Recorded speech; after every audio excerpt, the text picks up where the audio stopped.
Flora was a beautiful girl born into an average family in Nokwa village.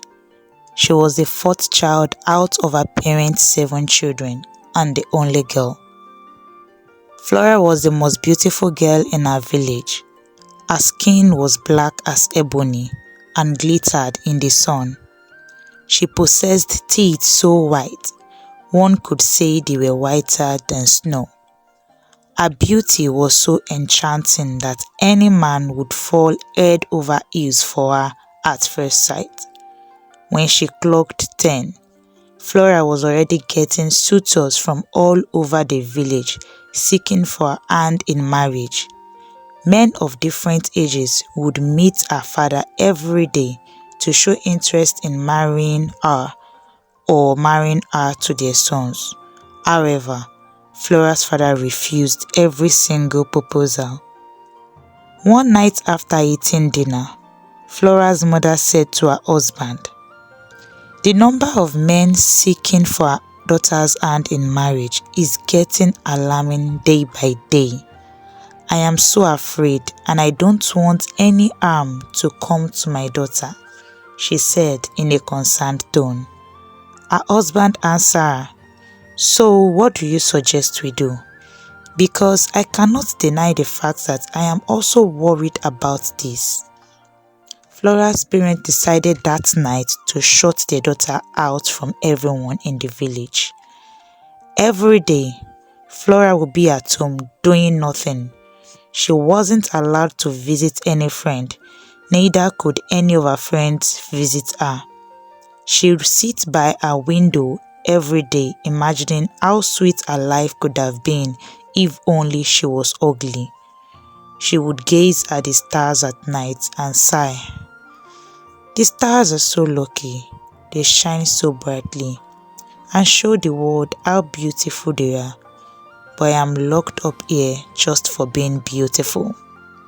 Years passed, and on a fateful Sunday afternoon, the heavens smiled at her when her aunt Mama Joy came to the village from the city. She came to Flora's house to pay her elder sister, Flora's mom, a visit. Flora had walked into the sitting room to greet her aunt and serve her food and drink when her aunt exclaimed in surprise, "Wow! Flora is so grown now. These children grow so fast." Flora's mom answered, "Yes, so that's life for you, my sister." Mama Joy then said, "I would love if Flora could follow me to the city and assist me in my shop. Business is growing bigger and I need a helping hand." Flora's mom's expression changed immediately upon hearing her sister's request. She wasn't happy with it at all, but had to force out a smile. She managed to say, "You know, I can't release her on my own. I will need to inform her father first. Whatever he says, I will let you know." The two women had a good time together and talked about so many things, while Flora prayed silently to God in the corner of her room for her parents to let her go to the city. God indeed heard and answered her prayers, as her father agreed immediately to let her go and assist her aunt in the city. She is no longer a little child. She should go and learn a trade, he said to his wife. And that was how Flora saw herself traveling to the city and free from her parents' overprotectiveness. She was so happy when she got to the city, and she helped her aunt gladly, both at home and in the shop. Joy, who was her aunt's only child, on the other hand, was lazy. She grunted and put on a very ugly frown anytime she was asked to do the tiniest chore. She pretended to like Flora and manipulated her into doing all her chores for her. Flora was fully aware of Joy's cunning behavior, but she overlooked them and happily takes up any work she was given. Her beauty and hardworking nature earned her a lot of admirers, both at home and in the market. One of these admirers was Kofi, the son of the richest richest oil merchant in the city. Kofi would come to Mama Joy's shop every day to buy fish. His constant patronage made Joy fall in love with him. She would fantasize all day long about Kofi marrying her. One day after Kofi left the shop, she told Flora, "I suspect that Kofi is in love with me.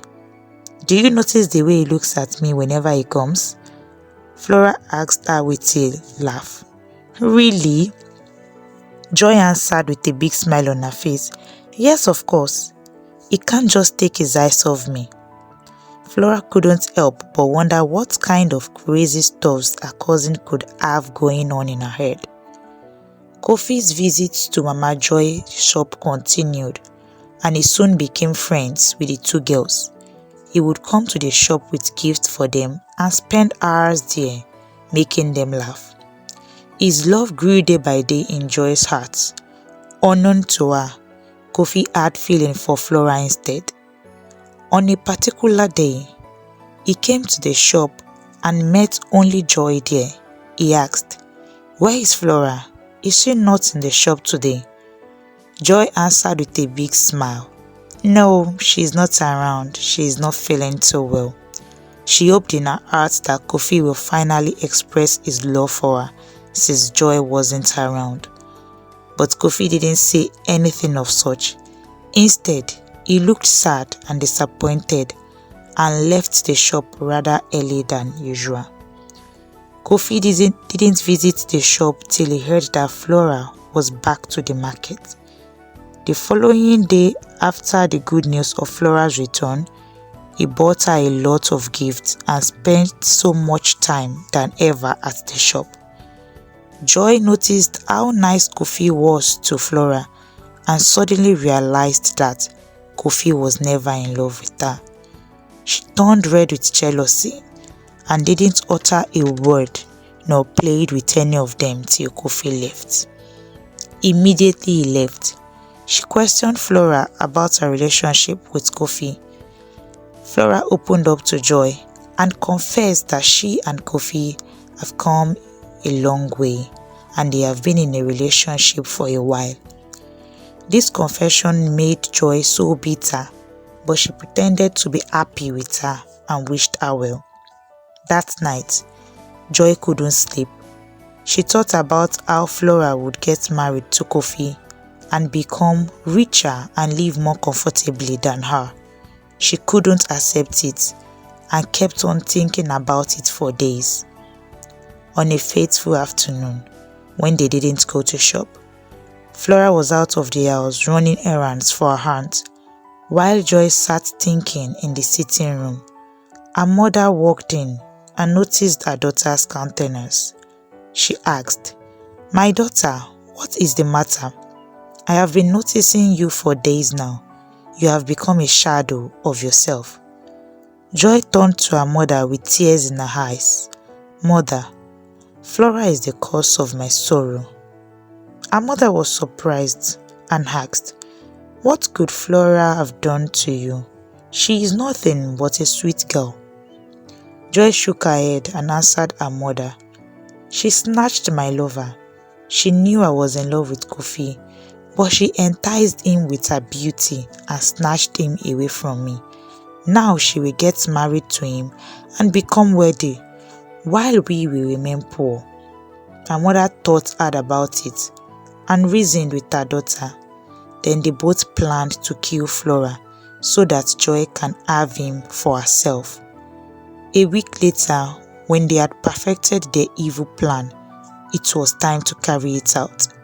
The three women had gone to the shop that fateful day. In the afternoon, Mama Joy went home to prepare dinner and came back to the shop later in the evening.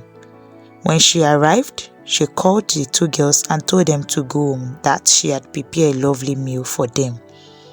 As the girls stepped out of the shop, she called Joy back and told her secretly, "You should eat the food in the red bowl. The one in the yellow bowl is poisoned." Joy smiled widely at her mom and nodded in agreement. When the two girls got home, they both rushed their meals because they were hungry. Few minutes later, they both fell asleep. Mama Joy closed her shop very late in the evening.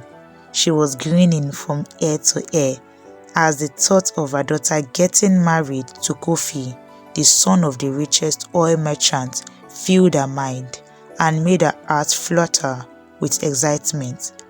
When she got home, she met the two girls lying down on the floor. She smiled and pushed Flora to one side with her leg and walked over to her daughter to wake her up. To her dismay, Joy didn't wake up after tapping her several times. She let out a scream. "I am finished! I am finished!" Her scream woke Flora up from her long sleep. Immediately, Mama Joy saw Flora awake. She threw herself on the ground and rolled on the floor with hot tears coming out of her eyes. People gathered in Mama Joy's house as they heard her screams. She confessed how she and her daughter had planned to kill Flora with poison, but unfortunately, her daughter ended up eating the poisoned food. The people immediately called the police and got her arrested. She was sentenced to life imprisonment with hard labor, while Flora later got married to Kofi and lived happily ever after.